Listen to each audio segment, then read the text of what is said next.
y vamos a decir que es un pasaje que está hablando, es una profecía a Jerusalén. No menciona la palabra Jerusalén de forma directa, pero por diferentes cosas se sabe que es a la ciudad de Jerusalén. Son 4 escenas, ¿sí? A mí me gusta como hacerme la película cuando son estos textos históricos y de guerra. Me gusta armarme, ¿no? la película. No sé a cuánto le gusta acá la película de tipo gladiador o de guerra, de batalla, de estrategia. Entonces, son 4 escenas de esta película que vamos a llamar, ¿cómo lo llamamos? Juicio al Valle de la Visión. El juicio al Valle de la Visión. Así como lo menciona Isaías en este capítulo 22. La primera escena vamos a ver que el pueblo está orgulloso de sus murallas, de las murallas de Jerusalén. Cree que está todo bien, no, imposible que lo conquisten, imposible que los derriben, imposible una derrota con las murallas que tenemos, con el poder que tenemos como pueblo. Entonces ahí vamos la arrogancia del pueblo. La segunda escena que aparece allí en el versículo 6 en adelante es mostrar la batalla, que más que una batalla es una conquista, porque hay solamente un ejército que se mueve, el otro solamente espera adentro de las murallas. Así que vamos a ver cómo el enemigo de Israel, o el enemigo de Jerusalén, se aprontó para la batalla. La tercera escena es un llamado al arrepentimiento de parte de Dios. Vamos a ver, ¿se arrepintieron? ¿No se arrepintieron? Vamos a ver qué pasó. Eso está a partir del versículo 12. Y después a partir del versículo 15 en adelante, tenemos una escena particular de Ari. Ya no se trata de pueblos, ya no se trata de una ciudad, de un ejército enemigo, sino de la historia de una persona o de 2 personas, podríamos decir, ¿sí? Que representan de alguna manera la arrogancia. Una de ellas representa la arrogancia que tenía el pueblo de Israel, los jerosolimitanos. ¿Saben que los habitantes de Jerusalén se llaman jerosolimitanos? Es el gentilicio de Jerusalén, jerosolimitanos. Bueno, vamos a empezar a leer, ¿les parece? ¿Estamos atentos a la lectura? ¿Preparando nuestros corazones para recibir el Señor? Bueno, dice así: ¿qué tienes ahora? Le habla el profeta Isaías, si ven antes dice profecía, sobre el Valle de la Visión. Dice: ¿qué tienes ahora que con todos los tuyos has subido sobre los terrados? Tú, llena de alborotos, ciudad turbulenta, ciudad alegre, tus muertos no son muertos a espada, ni muertos en guerra. Todos tus príncipes juntos huyeron del arco, fueron atados. Todos los que en ti se hallaron fueron atados juntamente, aunque habían huido lejos. Por esto dije: dejadme, lloraré amargamente. No os afanéis por consolarme de la destrucción de la hija de mi pueblo, porque es día de alboroto, de angustia y confusión de parte del Señor, Jehová de los ejércitos, en el Valle de la Visión, para derribar el muro y clamar al monte. Bueno, vamos hasta ahí al principio. Isaías le habla a un pueblo, que ese pueblo de Jerusalén, y dice: ¿por qué entonces, si es Jerusalén, es el valle? Si Jerusalén está en un lugar alto, ¿por qué el valle? Bueno, está usando una ironía, un sarcasmo. En realidad, ellos, ese lugar alto, más que geográficamente, ellos lo sentían en su propio corazón. Creían que ellos estaban en un lugar más alto que los demás y que eran totalmente invencibles. Entonces Isaías le dice que son ahora el valle, ¿no? Ustedes están allá abajo. No se agranden, muchachos. Ustedes son un valle, no un monte. Ahora, geográficamente sí, es un monte, ¿no? El monte de Sión, allí está Jerusalén. Pero Isaías le va a decir el valle. Y le va a decir además de la visión. ¿Por qué? Porque si algo vamos a ver en este texto, es todo lo contrario. Que el pueblo estaba ciego a la voluntad de Dios, ciego a los mandamientos de Dios, ciego a la presencia misma de Dios. Eso puede ser una cuestión, pero también puede ser que les diga el Valle de la Visión, porque Jerusalén era el lugar de los profetas. Allí es donde se juntaban los profetas a decirle al rey lo que el rey quería escuchar. Con excepción de Isaías, Jeremías y algunos profetas que Dios había levantado, los profetas de la época se habían acostumbrado a decir lo que los demás querían escuchar. Siempre y cuando mantuvieran su puesto y se les pagara todos los meses, ellos decían lo que a la gente le gustaba escuchar, ¿sí? Gracias a Dios que no tenemos una iglesia que los que predican van a decir lo que a las demás personas les gusta escuchar, ¿sí? tampoco vamos a estar agresivos ni nada por el estilo, pero vamos a poder predicar de la palabra de Dios. Ahora Isaías va con la palabra de Dios y no a todo el mundo esto le gusta, ¿verdad? Ahora escuchemos, porque tal vez Dios hoy nos ponga una carga en nuestros corazones. Dice, el valle de la visión, es una ironía, ¿no? ¿Qué tienes ahora? ¿Qué te pasa ahora? Es como una pregunta. ¿Vieron cuando uno ya está cansado del mal comportamiento de otro? ¿Con qué viniste ahora? ¿No? Cuando viene, o cuando tenemos un hijo, a mí no me pasa, pero imagínense un hijo que la maestra o la directora siempre nos llama por teléfono, mirá, tenés que venir a buscarlo porque se portó mal. Y llega la madre o la abuela y dice, ¿qué hiciste ahora? Otra vez, ¿qué hiciste ahora? ¿No? Isaías está como diciendo, ¿y ahora qué? ¿Qué les pasa ahora? Que suben a los terrados, a las azoteas. ¿Saben que en esa época las azoteas eran un lugar de tránsito, ¿no? Allí en la azotea se subía a orar, pero también se subía a tener momentos de comunión. Subían todos a la azotea, al terrado, y allí pasaban tiempo de comunión.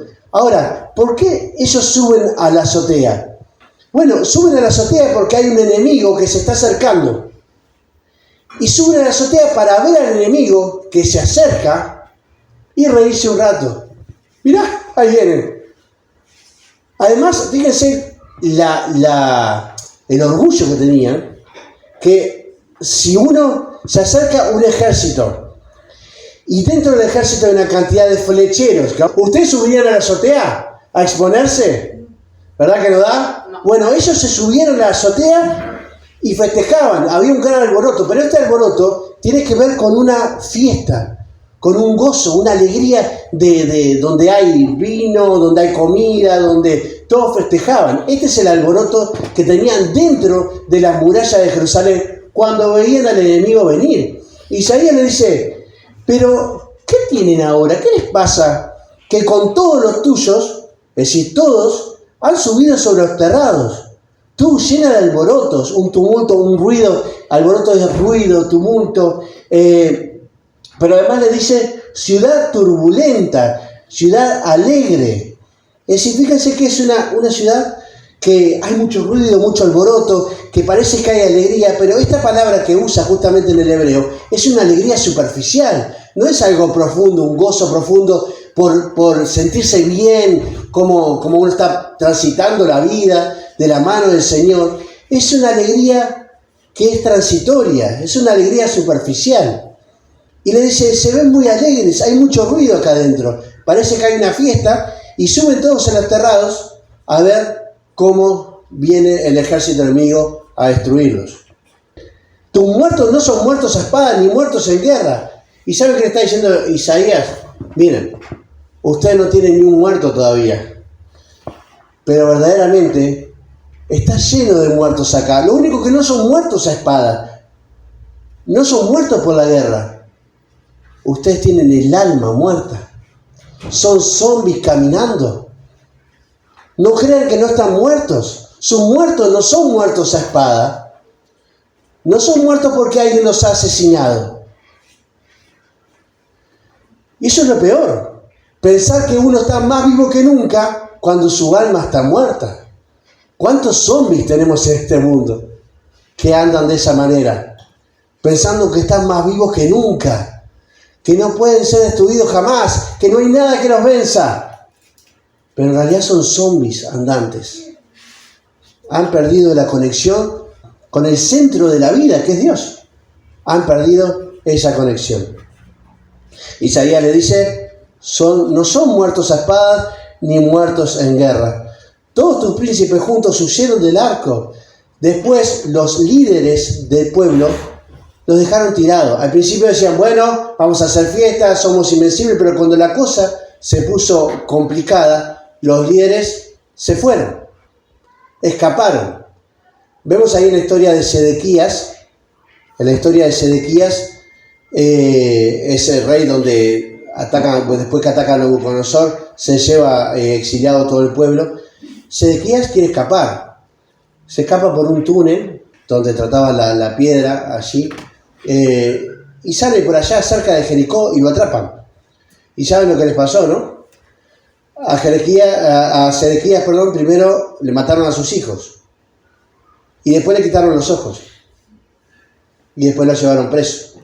Y estuvo en una cárcel allí, hasta que se murió. Pero los líderes escapaban. Manéjense ustedes ahora, muchachos, yo si puedo escapar, escapo. Dice, sus líderes mismos escapan cuando la cosa se pone complicada. Huyeron del arco, pero fueron atados, atrapados, quiere decir. Y después dice en el versículo 4, ¿saben qué?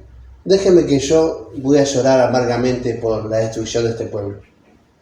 Y es un contraste difícil, porque estamos hablando de un pueblo que está festejando, que tiene esta alegría socarrona de creer que nadie va a ser capaz de atravesar esos muros, de subir a los terrados y disfrutar y reírse del enemigo.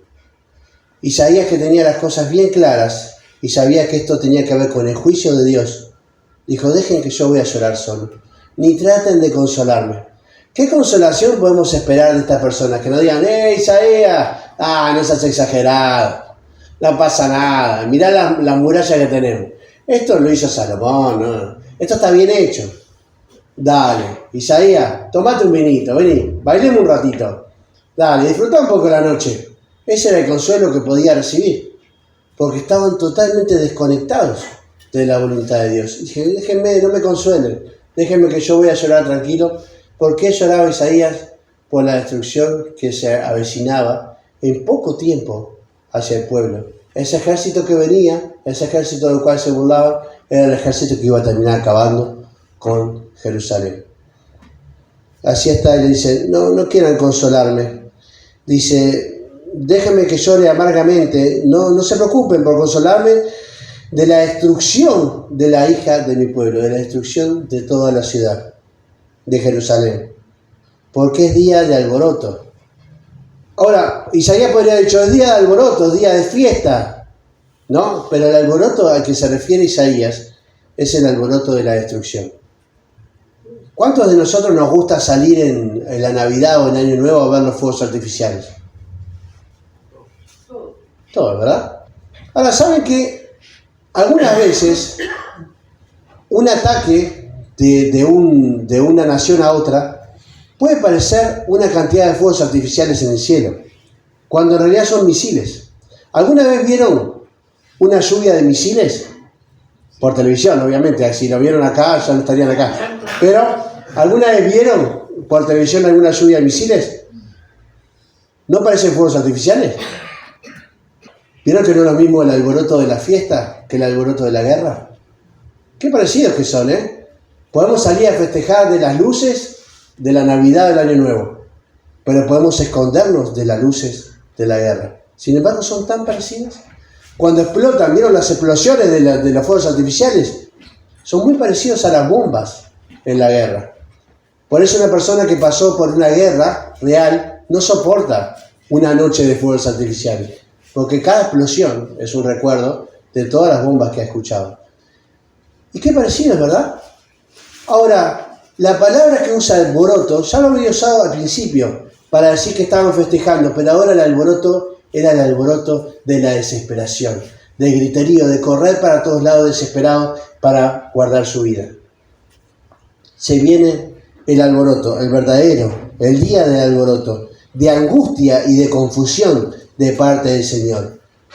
Jehová de los ejércitos, en el valle de la visión, para derribar el muro y clamar al monte. Y fíjese qué fuerte esto. Isaías le está diciendo, ustedes festejan y hacen alboroto porque tienen confianza en el muro. Saben que había 3 muros, ahora vamos a ir a eso. En el muro principal, tienen confianza en eso. Yo les digo que va a haber alboroto, pero por lo contrario, porque el muro va a caer. Y cuando el muro caiga, se la van a ver feas. Y ahí sí van a saber lo que es un alboroto real. No sé si se acuerdan de la tragedia de Cromañón en Argentina. Había una banda de rock muy famosa en Argentina y había un gran alboroto festivo. Y empezaron a tirar bengalas y cosas que eran peligrosas hasta que se prendió fuego el lugar. y hubo otro alboroto. Gente gritando, desesperada, chocando, las salidas de emergencia estaban con candado. Y hubo mucha gente que murió. ¿Cómo se pasa de un alboroto a otro? Tan fácil. De la alegría extrema a la tragedia. Al punto de que si alguien está afuera, ni se entera de que ese alboroto tiene que ver con la desesperación. Así pasó el pueblo de Jerusalén. De un alboroto a otro. ¿Por qué? Isaías le dice, mire muchachos, el muro va a caer. El muro va a caer, lo siento. Y lo dice claro, ¿no? Para derribar el muro y clamar al monte. El clamar al monte tiene que ver con la desesperación. Una vez que el muro era derribado, todo el pueblo clamaba al monte, clamaba.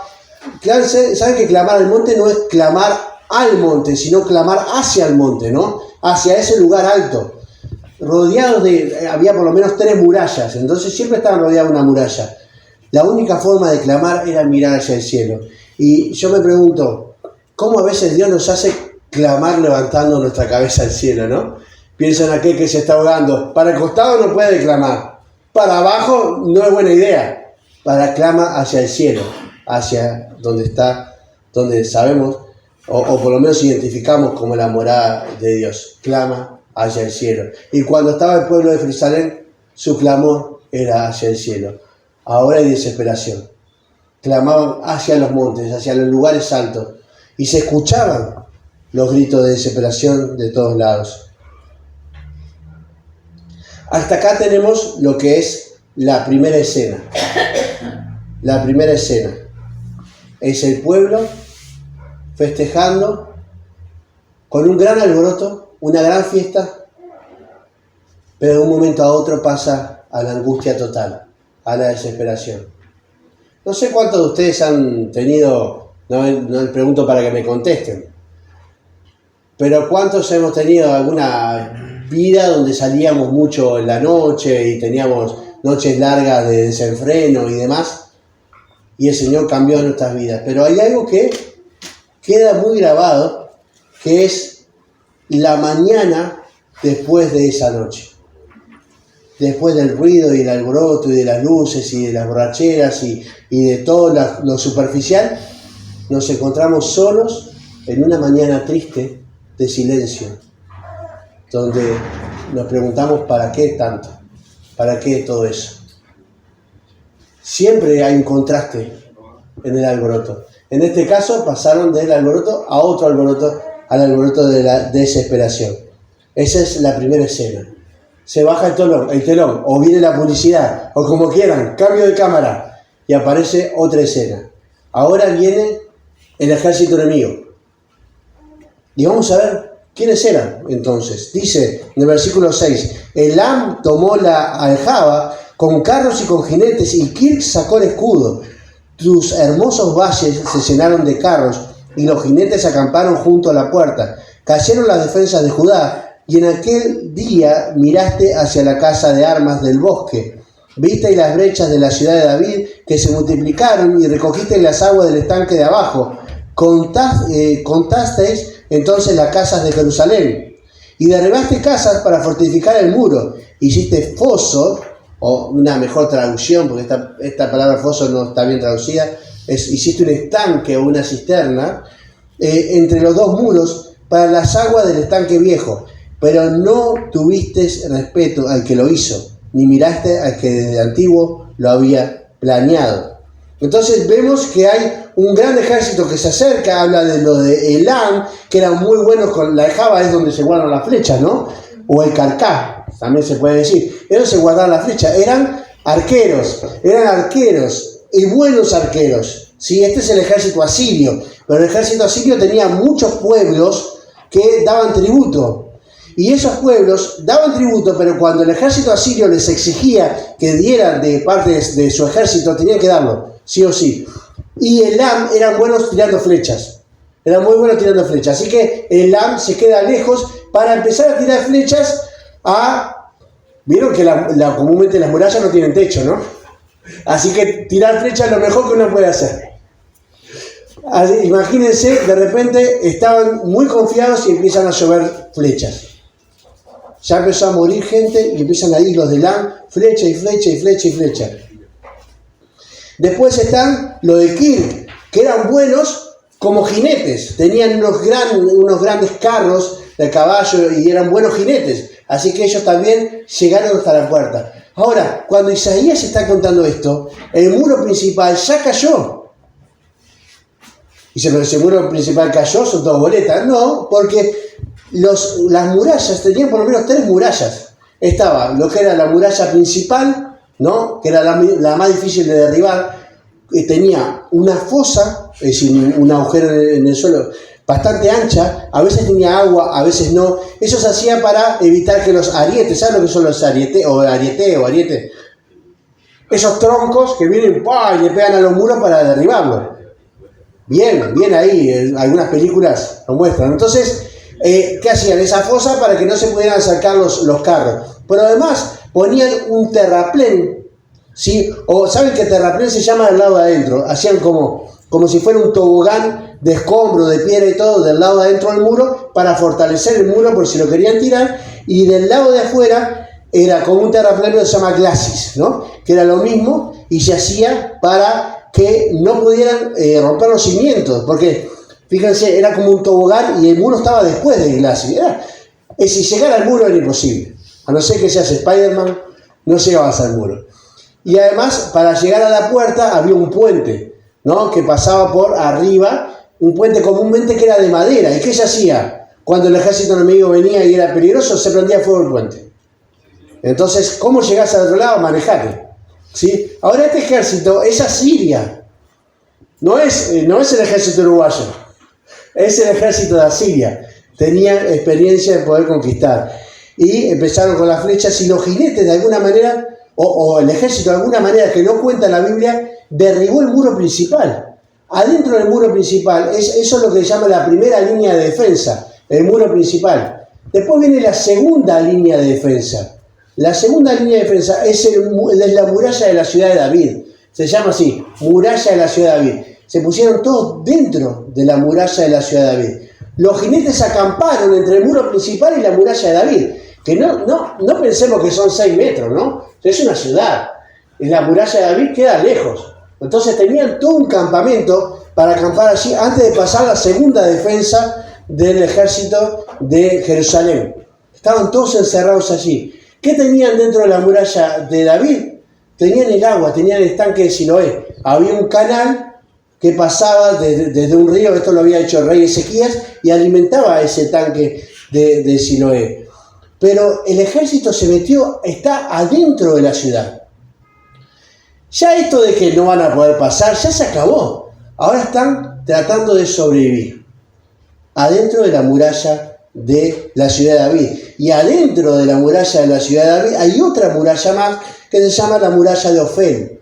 Es la última defensa. Hay 3 defensas para poder salvar. En la muralla de Ofel ya es el corazón de la ciudad. Cuando se llega ahí ya no queda nada, ¿sí? Así que fíjense todas las cosas que tenía que atravesar el enemigo. Por eso estaban tan confiados. Sin embargo, ya al derribar la primera defensa, ya están ahí. Están complicados. Dice que cayeron la defensa de Judá y en aquel día miraste hacia la casa de armas del bosque. Estaban buscando las armas de Salomón. Había una zona donde Salomón guardaba las armas. Me parece que eran metralletas, ¿no? Estamos hablando de una época donde las armas eran lanzas, flechas, espadas, escudos. Y están mirando cómo pueden acceder a ese lugar. ¿Por qué? Porque ya habían pasado el primer muro. Y ya ahora había que defenderse. Ya el muro no te iba a defender. Tenías que estar preparado. Estaban en la segunda defensa. Entonces miran las armas, pero además dice que recogieron las aguas del estanque de abajo, del estanque de Siloé. ¿Por qué recogen las aguas? Cuando atraviesan la primer defensa, lo que se ve ahí es un gran manantial. Si están afuera, imagínense que ustedes están afuera de Jerusalén, no saben de dónde viene el agua, porque es un canal subterráneo. Entonces no saben de dónde viene el agua y no pueden cortarle el suministro de agua. Tendrían que hacer toda una averiguación de dónde está ese canal para poder cortarle el agua o envenenársela, que era muy común envenenar el agua. Tiraban animales muertos al agua o tiraban de todo en el agua para contaminarla, ¿no? Y generar enfermedades. Pero desde afuera no se sabía dónde estaba el suministro. Ahora, cuando vos atravesás la primera defensa, es fácil porque ves un manantial gigante de agua. Y de ese manantial se alimenta el estanque de Siloé adentro de la segunda muralla. Entonces, ¿qué pasa? Vamos a juntar agua porque lo van a envenenar. Vamos a juntar agua porque nos van a cortar el suministro de agua. Entonces juntaban agua como quien junta, como que cuando le avisa a Ose que van a cortar el agua el otro día, ¿vieron? Estamos todos con los bidones. No pasa nunca eso igual, ¿no? Pero bueno, ellos empezaron a juntar agua para poder sobrevivir un poco más. ¿Y qué hicieron? Hicieron un estanque nuevo cerca del estanque de Siloé, porque comunicaban el estanque de Siloé, hicieron un canal para alimentar un estanque nuevo que habían hecho. ¿Por qué esto? Porque si ellos empezaban a tomar el estanque de Siloé y empezaban a sentir un gusto raro, ya tenían una reserva de agua del otro lado. Cortaban ese puente y sobrevivían con lo que estaba en el nuevo estanque. ¿Se entendió esto o quedó confuso? Bien. Yo decía, son unos cracks. Estos tipos no eran niños que estaban ahí viendo cómo sobrevivir. Era un ejército muy inteligente, muy hábil. ¿Cuál es el problema? Todo lo hacían a través de su inteligencia, a través de su fuerza, a través de su estrategia. Por eso dicen, no te olvides quién hizo ese estanque que está ahí. No te olvides por qué tenés agua ahí. Porque la historia es, el que hizo el estanque fue Ezequías. Ezequías lo hizo porque se lo pidió a Dios. Y Dios se lo otorgó. No te olvides por qué tenés agua en ese lugar. No, pero usemos nuestra estrategia para sobrevivir. No importa esto, ¿no? Eso es lo que está pasando en la segunda escena. La primera escena, fiesta, Isaías deprimido. La segunda escena, se cumple lo que Isaías había dicho y ahora hay desesperación. Están metidos en la segunda defensa, tratando de sobrevivir como pueden. Todavía le caen flechas. ¿Y qué hacen? Dicen que derrumban las casas que tenían allí para fortalecer el muro de la ciudad de David, que era el segundo muro, porque se empezó a resquebrajar. Y ya venían las grietas por todos lados, y decían, el muro se está por caer. Entonces derribaban las casas y trataban de fortalecer el muro. Miren la desesperación. Sus propias casas se estaban derrumbando para fortalecer el muro. Dice así, ¿no? Viste las resquebrajaduras de la ciudad de David, refiriendo a la muralla, que se multiplicaron y recogieron las aguas de Siloé, del estanque de abajo. Y derribaste las casas para fortificar el muro. Hiciste otro estanque, no foso, y bueno, hacer esta cisterna para poder tener agua por el caso de que la contaminaron. Pero no miraron, versículo 11 al final, no miraron al que desde antiguo lo había planeado. No miraron a Dios. En ningún momento. Dios le había dado todo eso que tenían. Pero ellos hace tiempo se habían alejado de Dios. Y en el juicio de Dios, en vez de arrepentirse, en vez de decir, esta agua, si tenemos agua es porque Dios nos la da. Si tenemos vida es porque Dios nos la da. Si tenemos casas es porque Dios nos las da. Decidieron usar su propia estrategia, sus propios conocimientos, sus fuerzas, para decir, nosotros podemos sobrevivir. Sé que la tenemos difícil, pero con nuestras fuerzas capaz que sobrevivimos. Y ahora viene otra escena, diferente, tercera escena. Dios le dice, muchachos, no es así, ¿eh? ¿Ustedes quieren saber cuál es la mejor estrategia para sobrevivir hoy? Es muy sencilla. No hay que ser un gran estratega militar, ni haber estudiado una cantidad de libros, ni nada. Es fácil. Arrepiéntanse. Pongan silicio, vístanse de silicio. Corten su cabello. Quédense quietos y entréguense. No suena muy bien, ¿no? No suena muy bien. Ahora, ¿Por qué esto de ponerse silicio, cortarse el pelo, llenarse de cenizas? ¿Por qué? Porque uno decía, bueno, pero alcanza con decir Dios nos arrepentimos y ya está, ¿verdad? El arrepentimiento alcanza con arrepentirse del corazón. Pero Dios quería un arrepentimiento también que se viera exteriormente. ¿Por qué? Esto del silicio, de pelarse, de la ceniza, era algo que se hacía en todas las naciones de Oriente. No solamente en Jerusalén. ¿Se acuerdan cuando Jonás predica a Nínive? ¿Qué hicieron? Hasta los animales, pobres, le ponían silicio. Ahora, porque era algo, no es que Nínive lo aprendió de los hebreos, era algo que se hacía en todo Oriente Medio. Cuando Dios le dice esto, lo que le está diciendo es, arrepiéntanse de verdad, pero arrepiéntanse físicamente, para que cuando el pueblo enemigo entre, tenga misericordia de ustedes. Ahora, si ellos entraban y veían lleno de cenizas, pelados y vestidos de silicio, iban a entender que el pueblo estaba entregándose y estaba arrepentido. Iban a tener misericordia. Lo iban a dejar ahí para que vivieran, no, los iban a deportar, los iban a llevar como esclavos, pero iban a salvar sus vidas. ¿Y cómo sabemos esto? Jeremías 80.000 veces dijo esto en el libro de Jeremías. Arrepiéntanse del principio, muchachos, entréguense a Babilonia para poder reclamar misericordia de Babilonia y salvar sus vidas. Se cansó de decirlo. ¿Cómo nos vamos a rendir a Babilonia? Hay que luchar. Dios está con nosotros. Y era Dios el que mandaba a Babilonia. Pero no es arrepentirse. Eso para cobarde, ¿no? Arrepentirse para débiles, para debiluchos. Poder bajar la cabeza y decirle a Dios, la verdad que te he negado, he hecho todo con mi fuerza, con mi propia... Es para débiles, ¿no? Nosotros somos fuertes. Somos inteligentes, somos capaces. Dios le dice, miren, la forma de sobrevivir es arrepentirse. Dice, por tanto el Señor Jehová de los ejércitos llamó en ese día al llanto y a la lamentación, a raparse el cabello y a vestir ropas ásperas.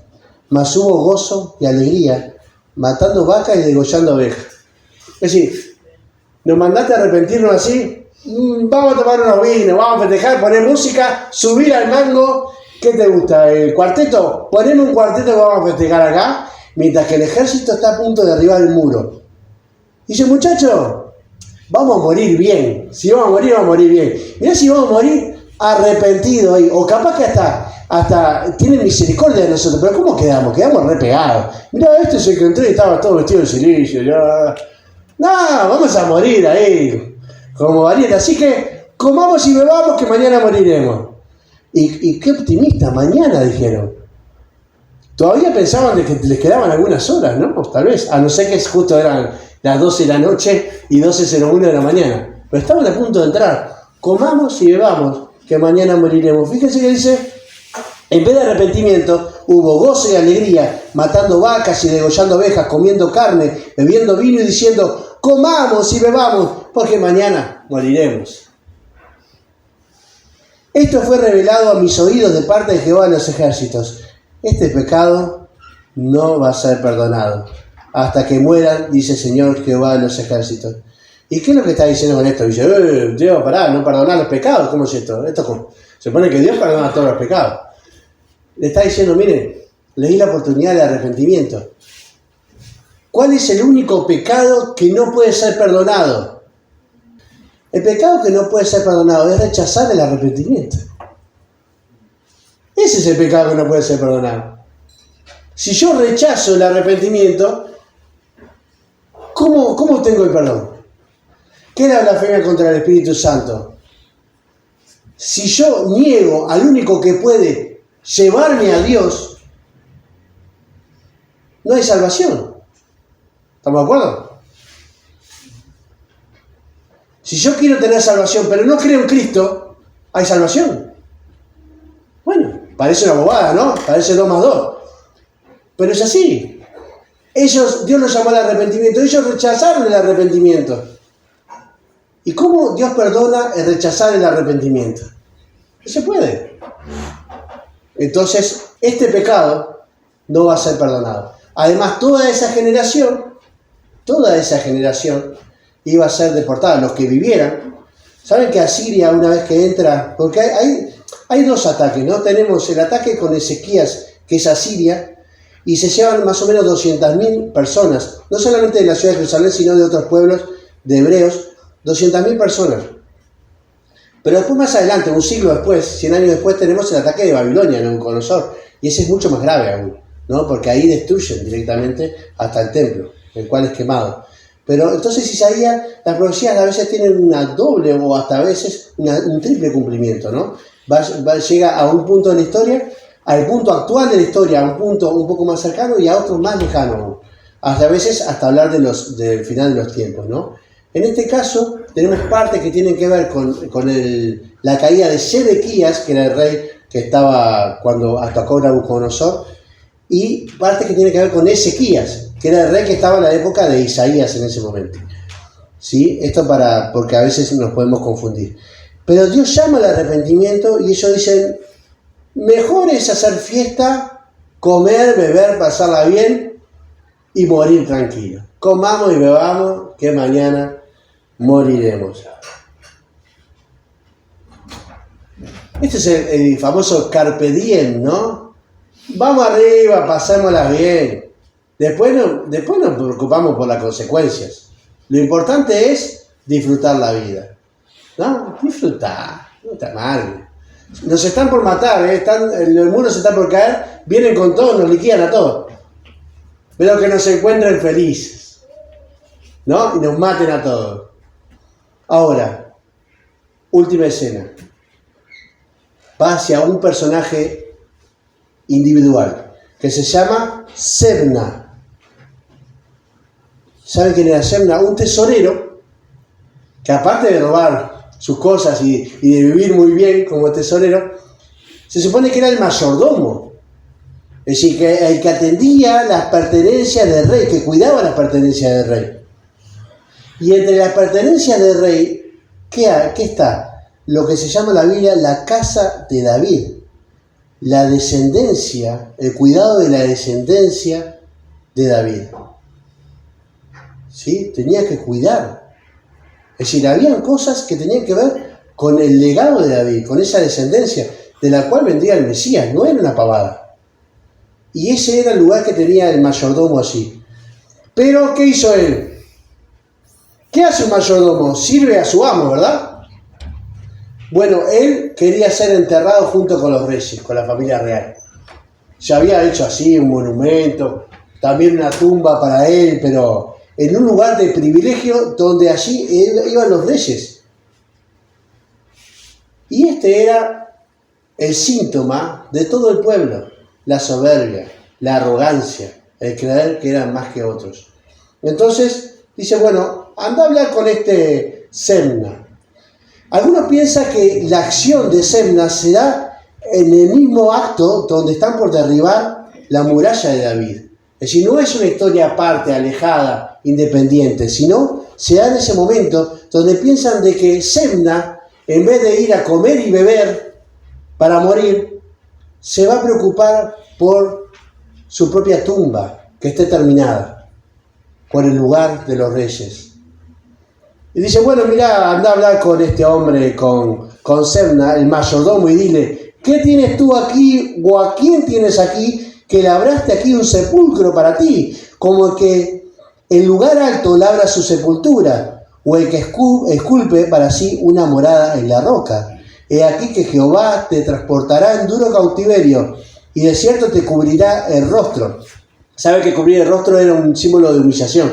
Hoy es al revés. Cubrimos el rostro para que no lo descubran, ¿no? ¿Vieron cuando alguien va preso y lo saca la policía del coche, le pone una campera para que no lo vean, para que no sepan quién es? En ese momento era al revés. Cubrir el rostro era humillar a la persona. Entonces se le ponía algo sobre el rostro para humillarlo, de forma pública, ¿no? Entonces dice que de cierto te cubrirá el rostro, te echará a rodar con ímpetu como a una bola por una tierra extensa. Allá morirás y allá estarán los carros de tu gloria. ¿Y qué le está diciendo? Esto es bien, ¿A quién le gusta Tom y Jerry, el dibujito? ¿Sí? Solo a uno. Más o menos, más o menos. Pero todos alguna vez nos divertimos con Tom y Jerry, o el Correcamino, ¿verdad? Alguna. Esta es la escena. Miren que yo no sé cuántos años tengo de estudiar la Biblia y de pasar por varios pasajes. Es la primera vez que veo una escena tan característica de un dibujo animado, ¿no? ¿Qué está diciendo? Está diciendo, voy a agarrar a Semna, ¿sí? Lo voy a agarrar, lo voy a enrollar todo, lo voy a hacer una pelota y lo voy a tirar lejos, que rebote por todos lados. ¿Qué es lo que va a hacer? Dice, sí, es lo que dice. He aquí que Jehová te transportará en duro cautiverio y desierto te cubrirá tu rostro, te echará a rodar con ímpetu como una bola por tierra extensa. Allá morirás y allá estarán los carros de tu gloria. Y yo imaginaba esa bola de Semna ahí rebotando por todos los campos y muriendo en un lugar lejano, no en el lugar de los reyes de privilegio, sino en un lugar donde era totalmente desconocido. ¿Sí? Allí morirás y allá estarán los carros de tu gloria. Saben que las personas de mucha riqueza, o que tenían, también los corruptos, que también tenían riqueza, se mostraban a través de unos carros que eran para viajar, pero esos carros mostraban su estatus, ¿no? Entonces entraban a las ciudades con esos carros, y a esto se refiere, ¿no? Son carros para viaje personal, ¿no? Y allí van a estar los carros de su gloria. Así iba a llevar la gloria con él. Él quería que su gloria quedara en los libros de historia, enterrado con los reyes, pero él sí iba a llevar su propia gloria. Me hace acordar a Mateo 6, ¿no?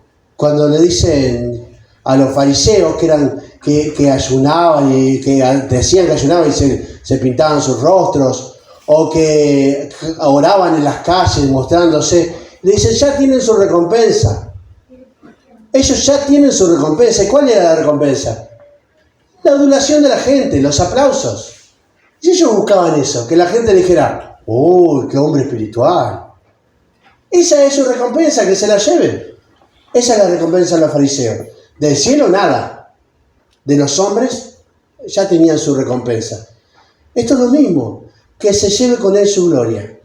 Allí está, la gloria de los hombres que alguna vez obtuvo, ahora iba a quedar lejos de la ciudad de Jerusalén. Te arrojaré, dice vergüenza de la casa de tu Señor. Todo lo contrario a lo que él quería hacer. Fuiste un mal representante de tu rey. Tu vida no cuidó la imagen de tu rey. Como mayordomo no cumpliste tu tarea. Te arrojaré de tu lugar y de tu puesto te empujaré. En aquel día llamaré a mi siervo Eliaquim. Voy a poner a otra persona allí, hijo de Hilcías. Hilcías era el sacerdote que encontró los rollos con Josías, ¿se acuerdan? Los rollos que se habían perdido. Era un sacerdote importante, ¿no? Era hijo de Hilcías. Dice, lo vestiré con tus vestiduras, lo ceñiré con tu talabarte, es un cinturón de cuero, que se usaban, ¿vieron las bandas presidenciales cuando uno se lo pasa a otro? Bueno, el talabarte se usaba cuando había un traspaso de mando, ¿no?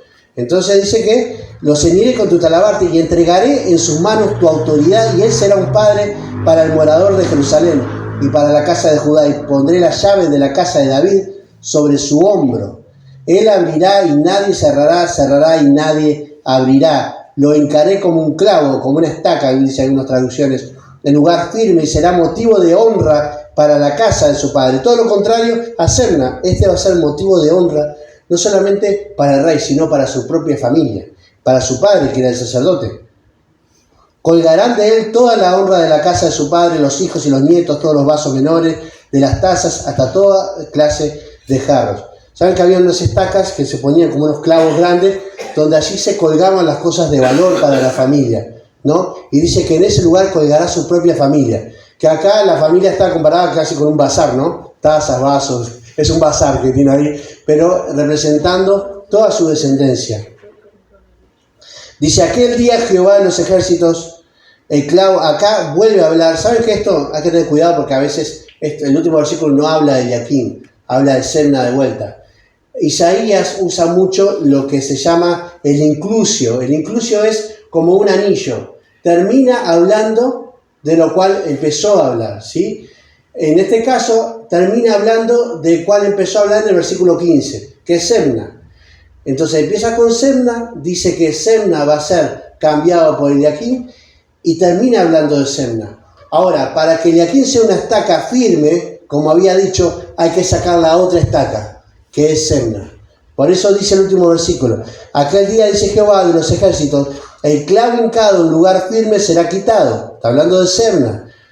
Dice, será quebrado y caerá, y la carga que sobre él se puso se echará a perder, porque Jehová ha hablado. Y termina la historia. Bien, ¿te gustó? A mí me encantó, pero porque me encanta este tipo de cosas.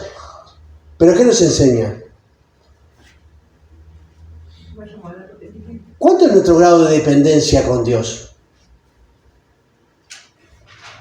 ¿Cuánto hacemos por nuestras propias fuerzas? ¿Cuánto nos esforzamos día a día? Que está bien, ¿no? Porque Dios no nos pide que nos quedemos quietos sin hacer nada. Pero ¿cuántas veces paramos y dijimos, mirá, Dios, estoy haciendo todo solo. Necesito que me abras puertas? A veces son hasta bobadas, ¿no? Yo a veces, no sé si les pasó, pero nunca perdieron algo y lo buscan. Y después dicen, ¿sabes qué? Me voy a sentar a orar. Y se sienta y dice, Señor, mira, hace mucho estoy buscando esto y no lo encuentro. ¿Me puede decir dónde está? Y de repente uno se levanta, da 2 pasos y dice, ahí está. Y dice, como dicen acá, querido reventar, ¿no? Era tan fácil como sentarte un poquito y orar. El Señor te iba a mostrar. Pero no, lo tengo que encontrar yo, desesperado. No, yo tengo que hacer las cosas. A mí me pasa mucho, ¿eh? No, tengo que solucionar, tengo que buscar la forma de solucionar esto. ¿Cómo lo soluciono? Primero ponete a orar. Depender de Dios. ¿O quién hace la obra? ¿Cómo podemos ser más? ¿Cómo podemos? Sí, hay que evangelizar, sí. ¿Cómo podemos mejorar financieramente? Bueno, podemos hacer algún negocio. Sí, está bien. ¿Cómo podemos alcanzar a más jóvenes? Bueno, hay que compartir. Sí, está perfecto. Ahora, ¿dónde está Dios en eso? ¿Cuándo vamos a parar y decir, Dios, mira, esta es tu obra? Sorprendernos también. Y Dios es bueno y nos sorprende, ¿verdad? Pero a veces a mí me avergüenza también cuando Dios me sorprende. Porque yo digo, ¿verdaderamente yo lo dejé en sus manos? Verdaderamente yo dije, Señor, no me tendría que sorprender que Dios me sorprenda si yo lo dejo en sus manos. ¿Cuán dependiente soy de Dios para mi propia vida? Para mis finanzas. Si Dios lo ve todo. Y a veces estamos como aquel que trabaja y quiere más. Pero hermano, si hoy vienen por tu alma, ¿por qué no te quedas un segundo con el Señor allí, compartiendo lo más preciado que uno tiene, que es la propia presencia de Dios? ¿Que tenés que trabajar? Claro. Pero todo depende del Señor. ¿Cuánta dependencia tenemos? ¿Cuánto hacemos por nosotros mismos? Tenemos que preguntarnos eso de forma sincera. Si el Señor no está en nuestra vida, cumplimos con lo que decía Eclesiastés: vanidad de vanidades. Nos puede ir bien, nos puede ir mal, no sé. Pero si el Señor no está en nuestra vida, ¿para qué estamos? Si no podemos depender realmente del Señor, ¿para qué estamos? Estas personas eran súper inteligentes. Hicieron de todo. ¡Qué construcción maravillosa! ¡Qué calidad para pasar de un estanque a otro! Construir un estanque nuevo. Derribar las casas, fortalecer los muros. Eran unos genios. Pero se habían alejado de Dios. Y Dios, imagino a Dios mirándolo y decir, hagan lo que quieran, sigan esforzándose, pero van a ser conquistados. Porque ese es mi juicio. Si solamente se hubieran sentado en el piso, hubieran cortado su pelo, se hubieran vestido en silicio y se hubieran arrepentido, Dios iba a tener misericordia. Pero no, tenemos que ser más inteligentes. Tenemos que ser más fuertes. Tenemos que ser más capaces. Y esforzarnos y nos esforzamos y nos llenamos de frustraciones y de ansiedad porque queremos hacer todo por nosotros mismos y que los resultados de lo que hacemos sean nuestros resultados, no los resultados de Dios. Miren, las vidas más maravillosas son aquellas que se levantan cada mañana y dicen: Señor, no sé qué me va a pasar hoy, pero sea lo que sea que me pase, que estés tú en el medio. Que sea lo que sea que yo haga, que dependa de ti. Si como, le doy gloria a Dios. Y si no como, le doy gloria a Dios. Lo importante es que Dios esté guiando mi vida. Si no, vamos a luchar, pero vamos a ser derribados. Por más murallas que pongamos delante de Dios, Dios llega igual. Dios llega igual. Y como cristianos decimos: oh, clarísimo, nosotros dependemos de Dios, vivimos para Dios. Mentira. No lo hacemos. No es cierto. Vivimos la vida dependiendo de nuestras propias fuerzas. ¿O no? Dice: no, pero yo a veces pongo en la mano de Dios. Sí, está bien. Y está bien. Y yo no digo, hermanos, que no estemos orando y dependiendo de Dios en muchas cosas. Pero, ¿realmente vivimos nuestra vida de esa manera? Y es algo que tenemos que preguntarnos. Dejarnos sorprender. Muchas veces hay hermanos que dicen: no, Dios no deja que falte el pan en los hogares de sus hijos.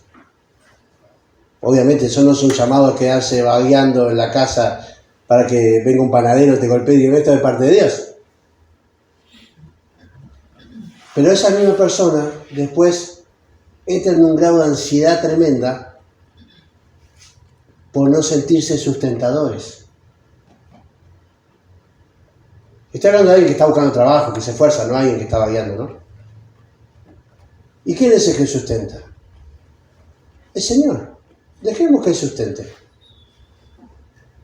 Dejemos que Él use nuestras manos, use nuestros pies, use nuestras capacidades para generar ese dinero. No, eso no lo hace Dios, lo hago yo. Decía la frase John Lennon, ¿no? Lloraba porque no tenía championes o zapatos hasta que vi un niño que no tenía pies. Todo depende del Señor. Todo depende de Él. Hagamos todo, demos toda nuestra fuerza, todas nuestras capacidades, toda nuestra energía, pero sabiendo que es Dios el que da el resultado final de cada una de esas cosas. Que cada mañana nos levantemos, hermanos, y en vez de hacer fiesta y disfrutar y alejar a Dios, porque total, mañana moriremos, estemos cada mañana buscando a Dios y decir: Señor, cada paso que sea guiado por ti. Tengo miedo, tengo ansiedad, tengo frustración, pero Señor, dependo de ti y en ti descanso. Sé que Él me ama, sé que Él me acompaña, sé que Él no me va a dejar nunca. Y sea lo que pase, sé que Él me está cuidando. Oramos. Gracias, Señor, te damos por el pasaje de Isaías, por las lecciones que nos puedes dar a través de tu palabra, Señor. Queremos más de ti, queremos caminar contigo, depender de ti. Y el estudio de la palabra es la forma que tú nos has dado para conocerte más y para saber cuál es tu voluntad, Señor, en nuestras vidas. Padre, queremos ser más dependientes de ti. A veces, sé que a veces depositamos las cosas en tus pies y no digo que no, pero muchas cosas, Señor, nos creemos autosuficientes y nos frustramos porque no depositamos toda la carga en ti, realmente como tú pides, Señor. Sabemos que en los hombros de Jesús el yugo es liviano porque Él la carga. Y podemos ir con Él enjugados. Podemos ir livianos con Él. Pero muchas veces nos olvidamos de esto y vamos por el mundo como si todo, Señor, dependiera de nuestras fuerzas, solo de nuestras fuerzas.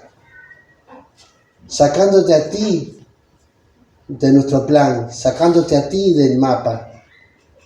Y por eso luego nos sentimos solos y frustrados. Señor, así como has hecho, Señor, antes en nuestra vida lo harás, ahora y después. Como has dicho en tu palabra.